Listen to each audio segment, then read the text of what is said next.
बिस्मिल्लाहिर्रहमानिर्रहीम। स्टूडेंट्स, आज हम डिस्कस करेंगे चैप्टर नंबर 9 जो कि है लाइट और उसका टॉपिक इंटरफेरेंस। स्टूडेंट, इंटरफेरेंस को हम थोड़ा डिफाइन कर लेते हैं। Interference when two waves meet while travelling along the same medium. जब दो वेव्स सेम मीडियम में ट्रेवल कर रही हो और किसी एक पॉइंट पर आके मिले तो हम कहेंगे इस प्रोसेस को इंटरफेरेंस। स्टूडेंट्स, इंटरफेरेंस की कुछ कंडीशंस होती हैं, हम उन कंडीशंस की बुनियाद पर ही जो है इंटरफेरेंस जो है वो क्रिएट करते हैं। अदरवाइज़ अगर ये कंडीशन जो है वो ओबे नहीं करेगा तो हम कहेंगे कि इंटरफेरेंस हमने प्रोड्यूस नहीं किया है। पहली कंडीशन क्या है? The two sources should emit continuously waves of wavelength और फ्रीक्वेंसी। जिन वेव्स के बिटवीन आप इंटरफेरेंस क्रिएट करना चाहते हैं वो यकीनन दो वेव्स कहीं ना कहीं किसी सोर्स से निकलेंगी और वो सोर्स जिस सोर्स से भी निकलेंगी वो कंटिन्यूस फॉर्म में होनी चाहिए, कुछ उनकी वेवलेंथ होनी चाहिए और उनकी फ्रीक्वेंसी होनी चाहिए। सेकंड पॉइंट है, सेकंड कंडीशन है, the amplitudes of the two waves should be either और नियरली इक्वल। ये मोस्ट इम्पॉर्टेंट पॉइंट है। जब भी हम इंटरफेरेंस की बात करते हैं तो किसी भी दो वेव्स की जो एम्पलीट्यूड होते हैं, let's say this is wave 1 and this is wave 2। आप देख सकते हैं कि वेव 1 का जो एम्पलीट्यूड है वो वेव 2 की निस्बत वो लेस है और वेव 2 का जो एम्पलीट्यूड है वो वेव 1 की निस्बत ग्रेटर है। या तो दोनों वेव्स का एम्पलीट्यूड जो है वो सेम हो सकता है या फिर नियरली इक्वल हो सकता है। Third condition, the two sources should B narrow. दोनों जो आप सोर्सेज यूज़ करेंगे वो नैरो होनी चाहिए। Fourth point, the sources should be close to each other. याद रखिएगा, जब भी हम इंटरफेरेंस की बात करते हैं तो ये ऐसा नहीं होगा कभी भी कि आपने एक सोर्स तो बहुत दूर लिया और दूसरा सोर्स जो है उससे और ज़्यादा दूर लिया, यानी दो सोर्सेज के बिटवीन जो है डिस्टेंस काफ़ी ज़्यादा ले लिया। ऐसा नहीं। आपने जब भी इंटरफेरेंस क्रिएट करना है तो आपने सोर्सेज को नियर बाय रखना पड़ेगा, यानी इनके दरमियान डिस्टेंस जो है वो बहुत ही कम होना चाहिए। The last point, the two sources should B coherent one. अब यहाँ कोहेरेंट से क्या मुराद है? यहाँ हम सिंपली इस पॉइंट को इस तरह स्टडी कर लेते हैं कि लेट्स से अगर एक वेव है हमारे पास, ये वेव 1 और दूसरी है वेव 2। अगर हम इन दोनों वेव्स को देखें तो हमारे पास पता चलता है कि ये दोनों वेव्स की जो वेवलेंथ है हमारे पास वो कितनी है। लेट्स से इसकी वेवलेंथ जो है वो लैम्डा है और इसकी वेवलेंथ जो है वो भी लैम्डा है। यानी दोनों सोर्सेज के आपके पास जो वेवलेंथ होनी चाहिए वो सेम होनी चाहिए और ऐसे सोर्सेज को हम कहते हैं कोहेरेंट।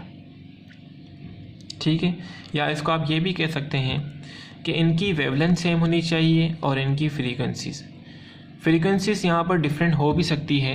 कंडीशन में है ये कि हम चाहे फ्रीक्वेंसी को सेम रखें या फ्रीक्वेंसी चेंज हो, दोनों सूरतों में हम जो है इंटरफेरेंस क्रिएट कर सकते हैं।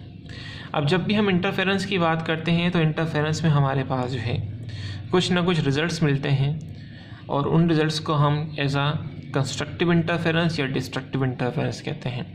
या आप उन रिज़ल्ट्स को इंटरफेरेंस की टाइप्स भी कह सकते हैं कि हमारे पास दो किस्म के इंटरफेरेंस होते हैं, एक कंस्ट्रक्टिव इंटरफेरेंस और दूसरा डिस्ट्रक्टिव इंटरफेरेंस। अब फर्दर मोर हम जो है इंडिविजुअल को स्टडी करते हैं कि कंस्ट्रक्टिव और डिस्ट्रक्टिव की कंडीशंस क्या होती हैं। सबसे पहले अगर हम बात करें कंस्ट्रक्टिव इंटरफेरेंस की, तो कंस्ट्रक्टिव इंटरफेरेंस में अगर हम लाइट की बात करें तो लाइट में एम्पलीट्यूड जो है वो इंक्रीज़ होता है और अगर हम साउंड की बात करें तो लाउडनेस जो है वो इंक्रीज़ होती है। ठीक है, दोनों सूरतों के अंदर दोनों वेव्स का, चाहे हम साउंड की बात करें या लाइट की बात करें, दोनों सूरतों में हमारे पास दोनों वेव्स का एम्पलीट्यूड जो है वो इंक्रीज़ होता है। अगेन अगर हम लाइट की बात करेंगे तो उसकी ब्राइटनेस को इंक्रीज़ करेगा, हम साउंड की बात करेंगे तो उसकी लाउडनेस को इंक्रीज़ करेगा। Let's say we have a two waves, wave 1 which has some kind of amplitude and some kind of wavelength and some kind of frequency। जबकि हमारे पास दूसरी वेव है जो कि रेड से शो की गई है यहाँ पर, उसके पास भी कुछ ना कुछ एम्पलीट्यूड है उसकी कुछ ना कुछ वेवलेंथ होगी और उसके पास कुछ ना कुछ फ्रीक्वेंसी है। अगर वेव 1 की एम्पलीट्यूड 1 सेंटीमीटर है, वेव 2 की एम्पलीट्यूड 1 सेंटीमीटर है, ये दोनों वेव्स सेम मीडियम में ट्रेवल कर रही हैं, किसी एक पॉइंट पर आकर अगर वो मीट करती हैं इस तरह कि दोनों वेव्स के क्रस जो है इन फेज आ जाए, तो ऐसी सूरत में हम इनसे बनने वाला जो इंटरफेरेंस होगा उसे हम नाम देंगे कंस्ट्रक्टिव इंटरफेरेंस। अगेन दो वेव्स हैं आपके पास, दोनों वेव्स की एम्पलीट्यूड आपके पास 1 सेंटीमीटर है और 1 सेंटीमीटर है। इससे पहले आपको बताया गया था कि एम्पलीट्यूड वेरी भी कर सकते हैं, डजंट मैटर। वेवलेंथ आपके पास सेम होनी चाहिए, फ्रीक्वेंसी चेंज हो सकती है। अब जब ये दोनों वेव्स किसी ना किसी एक पॉइंट पर आके मीट करेंगी, उस वक्त जब ये सेम मीडियम में ट्रेवल कर रही होंगी, तो इनका जो रिज़ल्ट हमें मिलेगा वो इस तरह मिलेगा 2 सेंटीमीटर। यानी कि वेव 1 का जो एम्पलीट्यूड है 1 सेंटीमीटर और वेव 2 का जो एम्पलीट्यूड है वो भी 1 सेंटीमीटर है। दोनों को अगर हम एडअप करें इस तरह, क्यों? क्योंकि ये कंस्ट्रक्टिव क्रिएट कर रहा है और कंस्ट्रक्टिव में दोनों वेव्स के एम्पलीट्यूड जो है वो एडअप हो जाते हैं, तो रिजल्ट्स में हमें क्या मिलेगा? 2 सेंटीमीटर। तो हम कहेंगे कि अब हमारे पास जो रिज़ल्ट आएगा वो कंस्ट्रक्टिव इंटरफेरेंस आएगा। जबकि अगर हम डिस्ट्रक्टिव की बात करें तो डिस्ट्रक्टिव में एम्पलीट्यूड जो होता है वो डिक्रीज़ होता है। साउंड की बात करें तो लाउडनेस डिक्रीज़ होती है। लाइट की बात करें तो ब्राइटनेस डिक्रीज़ होती है। लेट्स से हमारे पास एक वेव है, वेव 1, जिसके पास कुछ ना कुछ वेवलेंथ है, कुछ उसकी फ्रीक्वेंसी है और ये इसका एम्पलीट्यूड है जिसको हम 1 सेंटीमीटर का नाम दे रहे हैं। दूसरी हमारे पास वेव है, वेव 2, इसके पास भी कुछ ना कुछ वेवलेंथ है, इसकी कुछ ना कुछ फ्रीक्वेंसी है और इसके पास भी कुछ ना कुछ इसका एम्पलीट्यूड है जिसको हम 1 सेंटीमीटर का नाम दे रहे हैं। अगर ये दोनों वेव्स ट्रेवल कर रही हैं सेम मीडियम में और किसी न किसी एक पॉइंट पर आके मीट करती हैं इस तरह कि एक वेव का क्रस और दूसरे वेव के क्रस के सामने आ जाता है, तो ऐसी कंडीशन को हम नाम देते हैं कि ये दोनों वेव्स एक दूसरे की क्या हैं? आउट फेज हैं। और रिजल्ट्स में होगा क्या? आपको अगर आप वेव 1 और वेव 2 को ऐड करें तो एम्पलीट्यूड आपको 0 मिलेगा। ऐसा क्यों? ऐसा इसलिए क्योंकि हमारे पास जो कंडीशन है वो अभी डिस्ट्रक्टिव की कंडीशन है।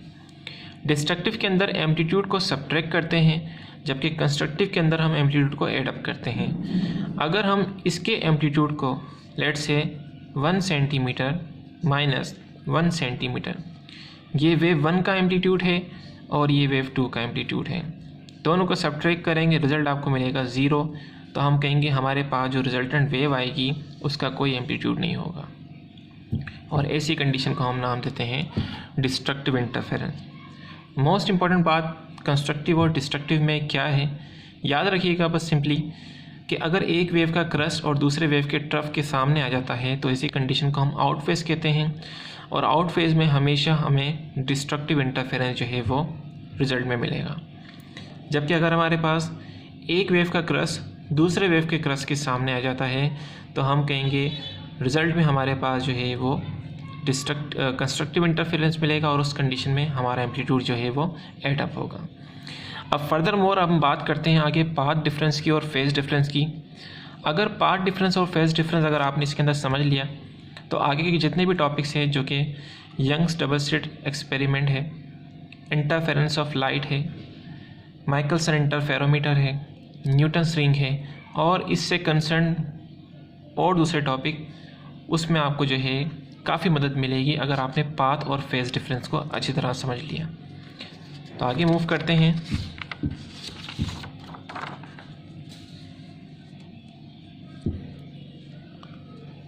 अच्छा, अगेन बेटा हम थोड़ा सा प्रीवियस अपनी इंफॉर्मेशन को रिकॉल करते हैं। ये आपके सामने एक वेव बनाई गई है जिसका एक क्रस्ट है और एक ट्रफ है। एक कंप्लीट क्रस्ट और एक कंप्लीट ट्रफ बनाकर हमारे पास एक साइकिल बनती है और उस एक साइकिल के लिए जो डिस्टेंस ये काउंट करते हैं हम उसको कहते हैं 1 वेवलेंथ। वेवलेंथ की कंडीशन क्या है आप सब जानते हैं कि वेवलेंथ या तो एक कंप्लीट क्रस्ट और दूसरा ट्रफ या फिर एक क्रस्ट और दूसरे क्रस्ट के बिटवीन डिस्टेंस या एक ट्रफ दूसरे ट्रफ के बिटवीन डिस्टेंस को हम वेवलेंथ का नाम देते हैं। अगेन एक कंप्लीट क्रस्ट हो और दूसरा कंप्लीट ट्रफ हो, उसको भी हम क्या कह सकते हैं, वेवलेंथ कहते हैं। इनिशियली जब वेव बनना स्टार्ट हुई तो हमारे पास जो यहाँ पर एंगल बनेगा वो बनेगा 0। जब half of the cycle complete हो जाएगी तो जो एंगल बनेगा वो पाई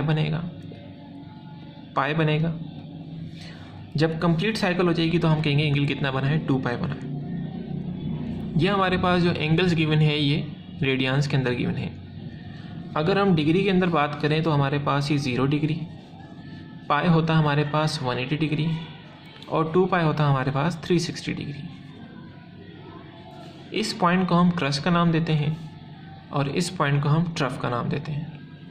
ये आपका मीन पॉइंट से लेकर ट्रफ तक के डिस्टेंस को हम एम्पलीट्यूड, या मीन पॉइंट से लेकर क्रस्ट तक के डिस्टेंस को हम अगेन एम्पलीट्यूड का नाम देते हैं। अब आगे मूव करते हैं। जैसे कि आपको भी बताया गया कि एक कंप्लीट क्रस्ट और एक कंप्लीट ट्रफ मिलकर हमें एक वेवलेंथ बना के देता है। तो जो हमारे पास पाथ होगा, पाथ लेंथ, जिसको हम वेवलेंथ का नाम दे रहे हैं, उसको हम सिंबॉलिकल रिप्रेजेंटेशन लैम्डा से इंडिकेट करेंगे। फेज एंगल और angle of complete wave, phase angle या फिर वो एंगल जिसकी वजह से एक आपका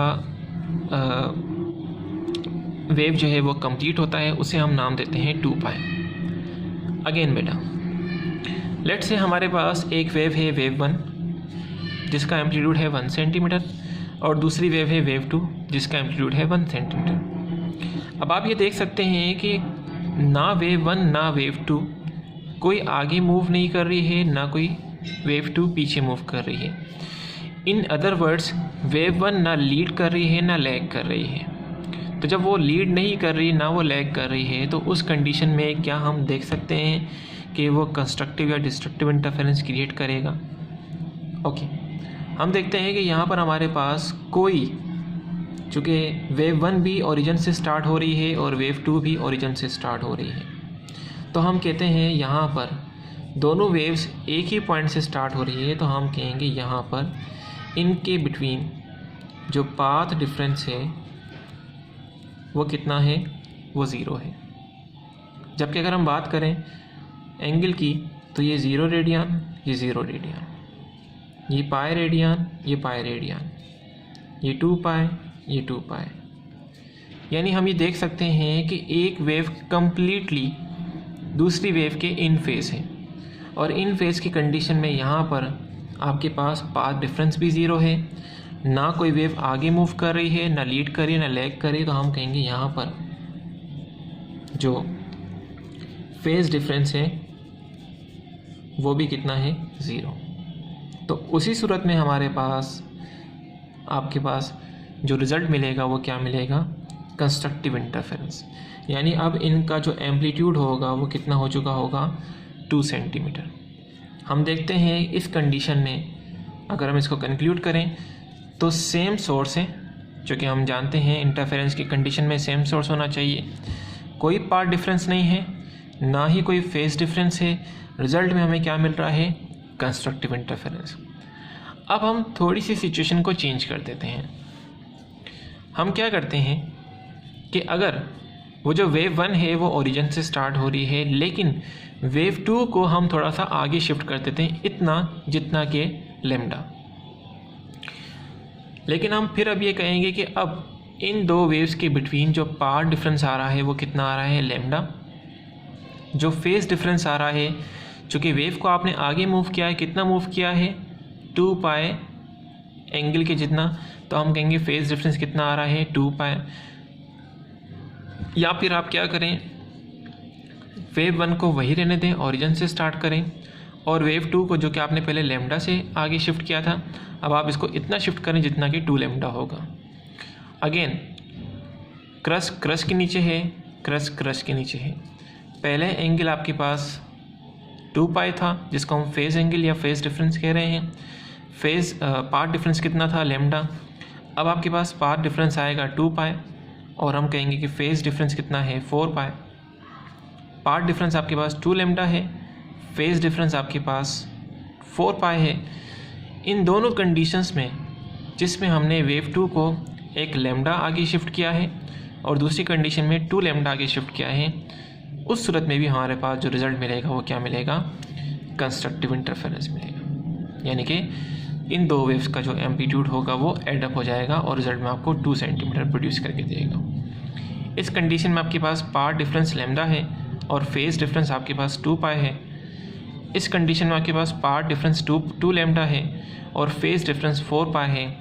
रिजल्ट्स में हमारे पास फिर भी क्या मिल रहा है, कंस्ट्रक्टिव इंटरफेरेंस। तो अगर हम सारी सिचुएशन को समराइज़ करें वो इस तरह कि अगर आपके पास पाथ डिफरेंस 0 हो, जो कि हमने यहाँ पे स्टडी किया था, पाथ डिफरेंस आपके पास 1 हो, जो कि हमने पहली एग्जांपल में स्टडी किया था, या पाथ डिफरेंस आपके पास 2 लैम्डा हो, जो कि हमने थर्ड कंडीशन में स्टडी किया था। इस तरीके से 3 lambda, 4 lambda, 5 lambda up to n lambda. ठीक है, और हम यहाँ पे n की वैल्यू क्या लेंगे, 0, 1, 2, 3, 4 up to and so on. तो हम कहेंगे कि अगर पाथ डिफरेंस की कंडीशन निकालें तो n लैम्डा बनती है। इस n की जगह पे आप कोई भी वैल्यू सब्स्टिट्यूट कर दें, रिजल्ट में आपको फिर भी कंस्ट्रक्टिव इंटरफेरेंस मिलना है। अगर हम फेज़ डिफरेंस की बात करें तो फेज़ डिफरेंस आपके पास कुछ इस तरह होगा। पहली कंडीशन में आपके पास फेज़ डिफरेंस 0 है, दूसरी कंडीशन में आपके पास फेज़ डिफरेंस कितना है, 2 पाई है, तीसरी कंडीशन में आपके पास फेज़ डिफरेंस कितना है, 4 पाई है। तो हम यहाँ से ये चीज़ कंक्लूड करते हैं, अगर फेज़ डिफरेंस 0 हो, 2 पाई हो, 4 पाई, 6 पाई, 8 पाई या फिर 2n पाई हो, तो उस सूरत में भी आपके पास जो इंटरफेरेंस वाली कंडीशन मिलेगी वो क्या मिलेगी, कंस्ट्रक्टिव इंटरफेरेंस मिलेगी। आगे मूव करते हैं डिस्ट्रक्टिव इंटरफेरेंस के लिए।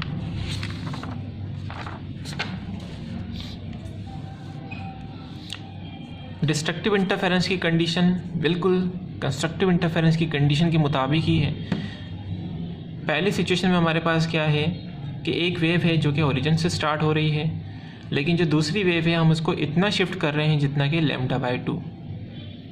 कंस्ट्रक्टिव इंटरफेरेंस के अंदर हमने वेव 2 को तकरीबन लैम्डा जितना शिफ्ट किया था। अब हम डिस्ट्रक्टिव इंटरफेरेंस की कंडीशन में वेव को इतना शिफ्ट करना है जिसको हम हाफ लैम्डा कह रहे हैं। तो जो अगर आप हाफ लैम्डा शिफ्ट करेंगे तो हम यहाँ से ये चीज़ कंक्लूड करेंगे कि पाथ डिफरेंस आपके पास λ/2 है और फेज़ डिफरेंस यहाँ पर क्या है, पाई है। जबकि अगर हम कंस्ट्रक्टिव की कंडीशन को देखें तो कंस्ट्रक्टिव की कंडीशन के अंदर हमारे पास जब हमने वेव को आगे शिफ्ट किया था तो पाथ डिफरेंस वहाँ पे लैम्डा आ रहा था और फेज़ डिफरेंस कितना आ रहा था, 2 पाई आ रहा था। जबकि डिस्ट्रक्टिव के अंदर आपने जस्ट हाफ वेवलेंथ जितना आपने जो इसको शिफ्ट करना है आगे। क्यों कर रहे हैं हम, क्योंकि हम चाहते हैं डिस्ट्रक्टिव कंडीशन, डिस्ट्रक्टिव इंटरफेरेंस वो उसी सूरत में हमें मिल सकता है कि जब क्रस्ट के सामने ट्रफ आएगा। अगर आप एक वेवलेंथ शिफ्ट कर देंगे तो क्रस्ट के सामने क्रस्ट आ जाएगा और कंडीशन कंस्ट्रक्टिव की बन जाएगी। हमने डिस्ट्रक्टिव की कंडीशन चाहिए, इसीलिए हम जो है इसको इतना शिफ्ट कर रहे हैं जिसको जितना हाफ लैम्डा होगा। तो अब क्रस्ट के सामने ट्रफ है और क्रस्ट के सामने ट्रफ है और क्रस्ट के सामने ट्रफ है। रिज़ल्ट में हम जानते हैं कि इनके एम्पलीट्यूड जो है वो 0 हो जाएंगे। 1 सेंटीमीटर में से 1 सेंटीमीटर माइनस कर लेंगे, रिज़ल्ट आपके पास 0 आएगा। एक और कंडीशन के मुताबिक वेव 1 को आपने वहीं रहने देना है, वेव 2 को आपने अब मज़ीद पहले आपने λ/2 शिफ्ट किया था, आप देख सकते हैं यहाँ पर। फिर आपने अब इस पॉइंट से लेकर इस पॉइंट तक फर्दर मोर इसको शिफ्ट किया। कितना शिफ्ट किया, लैम्डा। पहले आपने λ/2 देन लैम्डा शिफ्ट किया। तो हम कह सकते हैं कि लैम्डा प्लस λ/2 एलसीएम लेना इसका, तो ये हो जाएगा 2 लैम्डा प्लस के लैम्डा डिवाइड बाय 2, ये हो जाएगा आपके पास 3 λ/2। तो अब आपने इसको कंप्लीट जितना शिफ्ट किया है वो कितना शिफ्ट किया है, 3 λ/2। अब इस कंडीशन में फेज़ डिफरेंस कितना है, पहले फेज़ डिफरेंस था पाई जो कि यहाँ तक था, और एक शिफ्ट आपने और मूव किया, वो कितना हो जाएगा अब 2 पाई। तो ये 2 पाई और ये पाई कंप्लीट आपने इस वेव को कितना शिफ्ट किया है, 3 पाई तक। तो अब इस कंडीशन में आपके पास पाथ डिफरेंस कितना है, 3 λ/2 है, फेज़ डिफरेंस कितना है, 3 पाई है। अगर हम इन सारी सिचुएशन को कंक्लूड करें तो हमारे पास कंडीशन क्या आती है कि एक का क्रस्ट दूसरे के क्रस्ट ट्रफ के साथ आके मिलेगा, तो हम कहेंगे जो सिचुएशन है वो कौन सी है, वो है आउट फेज की कंडीशन। तो रिज़ल्ट में हमारे पास क्या मिलेगा, एम्पलीट्यूड ज़ीरो, और एम्पलीट्यूड ज़ीरो मिल रहा है तो हम ये कह सकते हैं कि हमने डिस्ट्रक्टिव इंटरफेरेंस क्रिएट किया है। इन सारी बातों को अगर हम कंक्लूड करें तो पाथ डिफरेंस हमारे पास अगर 1 λ/2 हो, 3 λ/2 हो, 5 λ/2 हो, 7 λ/2 हो या n या m λ/2 हो। यहाँ m से मुराद आप क्या लेंगे, odd number 1, 3, 5, 7 up to and so. अगर हम फेज डिफरेंस की बात करें, फेज डिफरेंस पाई है, 3 पाई है, 5 पाई, 7 पाई या m पाई। अगेन यहाँ पर आप जो नंबर लेंगे m की जगह पे वो क्या लेंगे, ऑड नंबर लेंगे, 1, 3, 5, 7 एंड सो ऑन। तो रिज़ल्ट में आपको क्या मिलेगा, डिस्ट्रक्टिव इंटरफेरेंस मिलेगा। अगर हम इन दोनों बातों को समराइज़ करें तो condition for constructive interference and condition for destructive interference, path difference याद रखना आपने n 0, 1, 2, 3, 4, फेज डिफरेंस यहाँ पर 2πn होता है और n की वैल्यू आप 0, 2, 4, 6, 8, यहाँ पर आप इवन नंबर लेंगे, ऊपर आप जो है नेचुरल नंबर लेंगे from 0 to and so on. Condition for destructive interference, path difference क्या है आपके पास, m + 1/2, m की वैल्यू यहाँ पे आप 0, 1, 2, 3, 4, यानी कि क्या लेंगे आप यहाँ पर, कंडीशन कौन सी होनी चाहिए, जो नंबर्स लेंगे वो ऑड नंबर होने चाहिए, और फेज डिफरेंस में भी आपके पास m लैम्डा नंबर जो होने चाहिए वो ऑड नंबर होने चाहिए। स्टूडेंट्स आज के लिए टॉपिक इंटरफेरेंस ही था। इंशाल्लाह नेक्स्ट टॉपिक में मिलेंगे जो कि हमारे पास Young's double slit interference experiment होगा। मिलते हैं इंशाल्लाह नेक्स्ट टॉपिक में।